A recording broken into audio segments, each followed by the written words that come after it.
Muy buenos días, bienvenidos de nuevo a Negocios Televisión, bienvenidos de nuevo a repaso informativo de toda la información, de todas las últimas horas, de toda la actualidad que un día más pasa por el conflicto que sigue teniendo lugar en Oriente Medio. Empezamos poniendo el foco en Israel, que dice que ha tomado este mismo jueves el control operativo del puerto de Gaza, una infraestructura clave en el territorio palestino en el día ya 41 de esta guerra entre Israel y Hamás. Una operación conjunta de fuerzas blindadas y navales ha permitido en los últimos días tomar el control operativo del puerto de Gaza, que estaba controlado, según Israel, por la organización terrorista de Hamás. Esto es lo que han indicado en un comunicado, además afirmando que Hamás ha estado utilizando este puerto de Gaza como centro de entrenamiento para sus fuerzas de comando naval para planificar y ejecutar ataques terroristas navales. Más ataques por parte de Israel. Las fuerzas de defensa israelíes están atacando objetivos en el Líbano con aviones de combate. Esta es una acción proactiva y no una respuesta al tiroteo. Al mismo tiempo que se producían estos ataques, también ha sonado la alarma en Mosab Satura, en Galilea Occidental. Seguimos con el foco puesto en el ejército de Israel, que continúa este jueves ofensiva por aire, mar y tierra en la franja de Gaza. Hace apenas unas horas ha destruido la residencia de Ismael Haniyeh, el jefe de Hamás, el jefe del grupo islamista de Hamás, mientras se prepara para profundizar en los ataques en el sur del enclave. Según indica un portavoz del ejército, durante la noche aviones de combate de las fuerzas de defensa han atacado la residencia de Ismael Haniyeh, el jefe de Hamás. Esa casa, según Israel, se utilizaba como una infraestructura terrorista y a menudo servía como punto de reunión para que los altos líderes de Hamás dirigieran ataques terroristas contra civiles y soldados israelíes. Nos hacemos eco también de las declaraciones del presidente israelí Isaac Herzog, que ha dicho que Israel no puede dejar un vacío en Gaza y que tendrá que mantener una fuerza en el futuro cercano para evitar que Hamás resurja en este enclave palestino. Dice Herzog que si retroceden, ¿quién va a asumir el control? No podemos dejar un vacío, tenemos que pensar en cuál será el mecanismo y hay muchas ideas que ya se están lanzando en el aire. Además, dice el propio Herzog que nadie querrá volver a convertir ese lugar, Gaza, en una base terrorista. Israel, pasamos a hablar de Estados Unidos, de la conferencia de prensa que ha dado hace unas horas el presidente estadounidense Joe Biden después de la reunión que ha mantenido con su homólogo chino, con Xi Jinping. Ha dicho Biden que no sabe cuánto va a durar la guerra en Gaza, pero que la operación va a terminar cuando Hamás ya no tenga la capacidad de hacer cosas horribles a los israelíes, aunque eso sí, también el mandatario estadounidense ha añadido que Israel está asumiendo muchos riesgos al operar en los alrededores del hospital Al-Shifa y que se está matando a mucha gente en Gaza. Pero Biden ha aclarado que Israel tiene la obligación de actuar con la mayor precaución posible al perseguir sus objetivos. Un Joe Biden que ha sido protagonista en el día de hoy después de que dijera que todavía cree que el presidente chino Xi Jinping es un dictador, incluso cuando los dos líderes han logrado avances significativos en su relación durante una reunión en las afueras de San Francisco. Le preguntaron en esta conferencia de prensa que estábamos comentando y el propio Biden dijo, bueno, mire, es un dictador en el sentido de que es un tipo que dirige un país, que es un país comunista, que se basa en una forma de gobierno totalmente diferente al nuestro. De todas formas, eso sí, ha matizado Biden que de todos modos han logrado avances. Es probable que este comentario moleste a Beijing. De hecho, en las últimas horas ya estaban aludiendo a estos comentarios por parte de Biden, diciendo que eran totalmente irresponsables.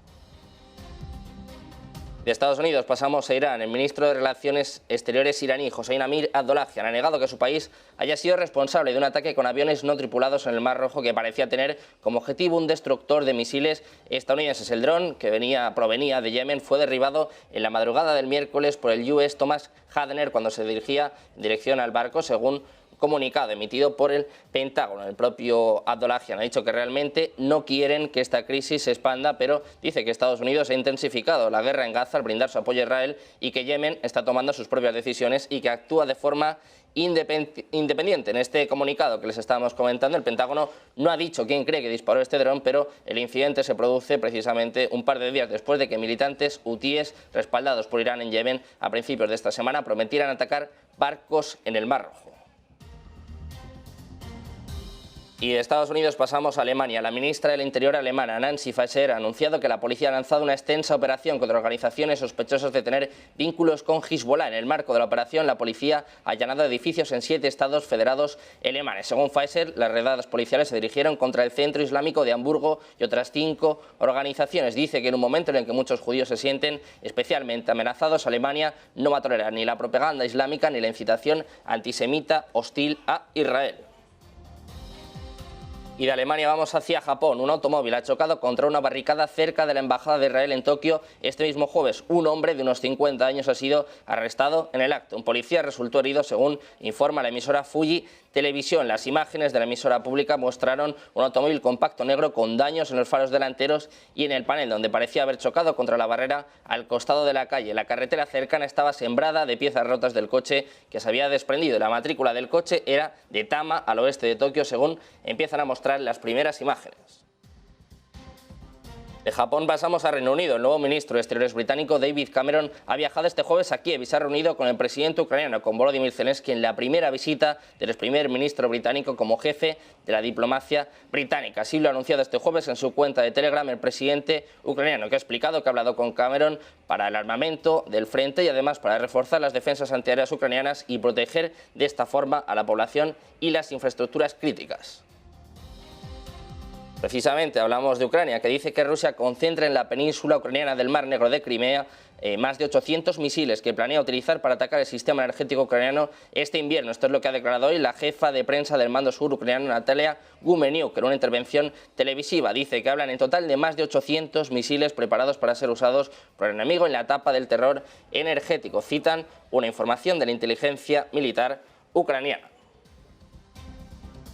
Y volvemos a hablar de Estados Unidos. El Senado estadounidense acaba de impedir el cierre del gobierno federal al aprobar el proyecto de ley de gasto provisional, un texto que se ha enviado al presidente Joe Biden para que lo promulgue antes de la fecha límite de este fin de semana. La votación de 87 a 11 ha marcado el final del tercer enfrentamiento fiscal de este año en el Congreso, en el que los legisladores han llevado a Washington al borde del impago de su deuda de más de 31.000 millones de dólares esta primavera y dos veces a los pocos días de un cierre parcial que habría interrumpido el pago de unos 4 millones de trabajadores federales.